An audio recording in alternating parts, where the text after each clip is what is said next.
You don't have to be perfect to raise a confident child. You just have to be present, mindful, and willing to do the work. In this video,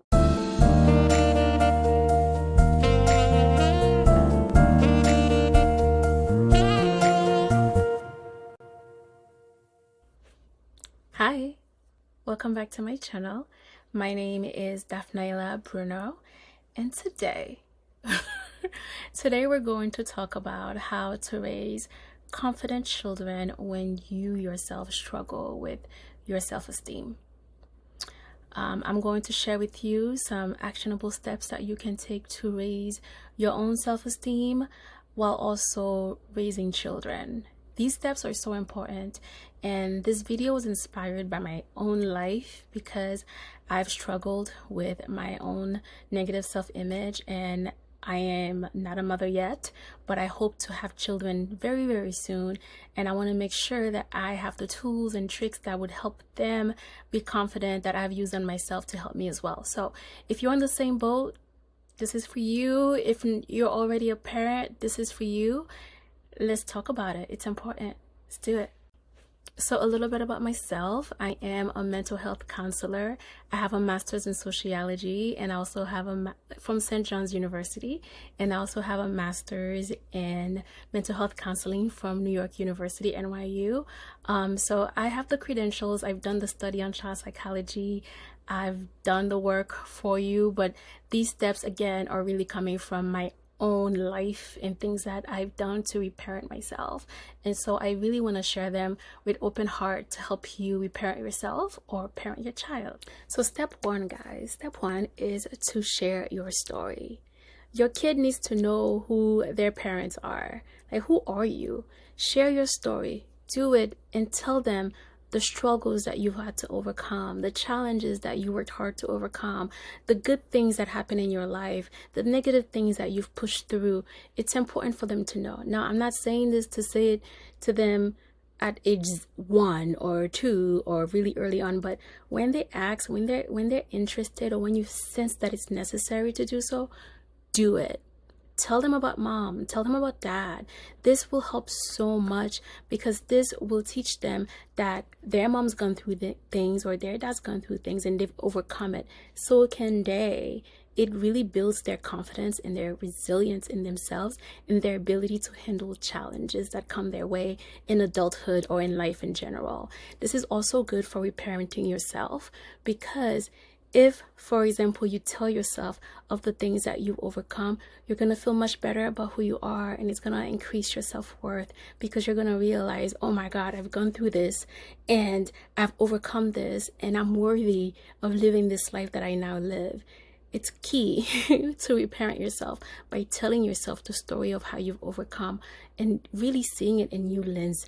And for your child, if, for example, one day you get out of work and your child is asking you about your day, go ahead and tell them, hey, mom had a tough day today. This is going to show them that you are honest. And at the end of that, you're still home with them and you're okay. You could tell them, hey, mom had a tough day, but I'm doing good now. I'm okay. I've gone through it and I've overcome it. This is so helpful for your child to see that you've overcome things, even if it's just throughout your day, even if they're minor. So share your story is step number 1. So step number 2, guys, is to tell them their birth story. Make them feel loved from day 1. Children need to feel wanted. No matter what your circumstances were at the time, remind them that they were loved and wanted from the very, very start. Tell them their birth story, how you felt when you first saw them, how much you wanted them, and what that moment meant to you.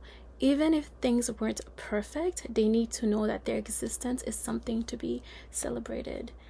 How do you use that to reparent yourself? Tell yourself your own birth story. How do you envision your birth was? If your mom or dad told you a very negative story, think about the love that you must have felt immediately after coming out of your mother's womb. Nobody hated you in that moment. Everybody wanted you at that time. The doctors were there to make sure that you were alive and well. Or whoever that was there made sure that you were alive and well.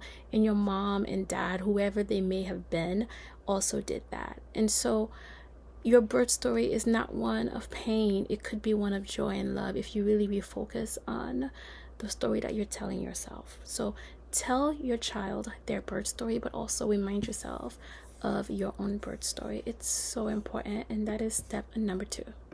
So step number 3 to reparenting yourself or parenting a confident child is to verbalize your actions. Help them understand cause and effect.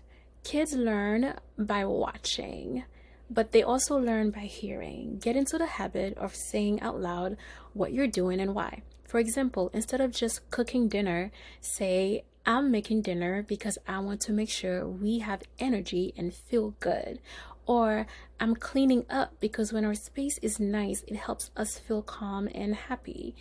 These little explanations teach them the connection between actions and outcome and help them build confidence in making their own choices. I want you to do the same for yourself. Really, tell yourself why you're doing this, because what happens when we do that as adults is we start to change our behavior. Because if you're telling yourself that I'm cooking dinner because I want to feel good and energized, you're going to be more mindful of what you're putting on your dinner plate. Because if it's not aligned with what you really want to accomplish or what you would feed your inner child, then you may have to think twice about what you're doing, right? So verbalize your actions to your child and also verbalize your actions to yourself. That's how you can reparent your inner child, and that's how you can build confidence in yourself and in your child. Number 4 of reparenting yourself to become more confident, or raising a confident child. Step number four is to always go to them when they cry, to be mindful of their feelings. This one is so huge. When your child cries, always go to them. Always. Ignoring a crying child doesn't really teach them independence. It teaches them that their feelings don't matter. When you respond, they learn that their emotions are valid, that they can trust you, and most importantly, that they are safe in expressing themselves around you or to you. Do the same for yourself. You have to be mindful of your emotions. If you're feeling sad, really be mindful of that. Take care of that sadness. Hold yourself while you cry. It's okay to cry. Remember that, and really give yourself that time and that attention, and don't force yourself to get out of the feeling so fast. Let yourself feel, and then motivate yourself to feel better, or give yourselves tools to come out of it. So if your child is crying or they're feeling something, go to them and be with them, and don't abandon them, or don't ignore the tears or the cries or the rage or whatever emotion they're showing. Parent the feelings and teach them how to be. That will teach them that will show them how to parent themselves when these emotions come up for them in their adulthood, just like you're doing for yourself. Step number 5, and this one could be controversial. It's a hot take, okay? But I am going to say it, and I'm going to suggest it. Number 5 is to be cautious about who you leave your children with. Seriously. This might sound so extreme, but it's so important. Do not leave your child with someone unless you have personally spent at least 2 hours in the same space as the person in that child and have observed how they interact. Your instincts matter. You know who to leave your children with. If something feels off, even if you can't explain it, trust yourself. And when it comes to daycares, do your research. Depending on where you live, there are often income-based programs or scholarships available, so don't let cost stop you. Apply for everything. The environment your child is in shapes them in ways you may not even begin to realize. How do you use this to reparent yourself? Be cautious about who you live yourself with, who you spend time with, who you're around. Your environment matters. You have to know and be comfortable and be okay in being in the same room with whoever it is for 2 hours and feel like you're okay and safe. If you cannot do that, then you shouldn't be in those environments. You have to protect your space and respect your own boundaries. So this is what you're doing for your child. This is what you're doing to reparent yourself. Be cautious about who you leave your children with. Be cautious about who you spend time with as you're reparenting yourself. Your inner child deserves to be around good people. Okay, guys, we're up to step number 6 on how to raise confident children and how to reparent yourself to become more confident. So step number 6 is to expose them to beauty and culture. Confidence doesn't just come from words, it comes from experiences. So expose them to luxury, expose them to beauty, expose them to culture. Expose your child to things that expand their world. Museums, beautiful parks, cultural events, fancy stores, anything that shows them beauty, possibility, and excellence. And here is the best part. It doesn't have to cost a dime. It doesn't have to cost a lot. Many places have free admission days, and simply walking through a beautiful neighborhood can inspire a child's imagination. So make it a habit. Let them see more than just your four walls in your home. Do this to reparent yourself as well. Expose yourself to beautiful things. Go to the park. Go for a walk. Go for a run in a beautiful neighborhood. Be mindful of your environment, of course. But you can expose yourself to things that you wish you can have more of, and just do it because why not? Why not? So that's step number 6. Okay, so we're up to step number 7, and this could be the last step because step number 8 is very similar. So step number 7 is to mind your language. Speak confidence into your children, into your child, into yourself. The way that we talk about ourselves in front of our kids matter just as much as we talk to them, right? If you're constantly saying, I'm so dumb, I look terrible, I can't do anything right, guess what? Guess what? They absorb that. They can hear that. They're sponges, right?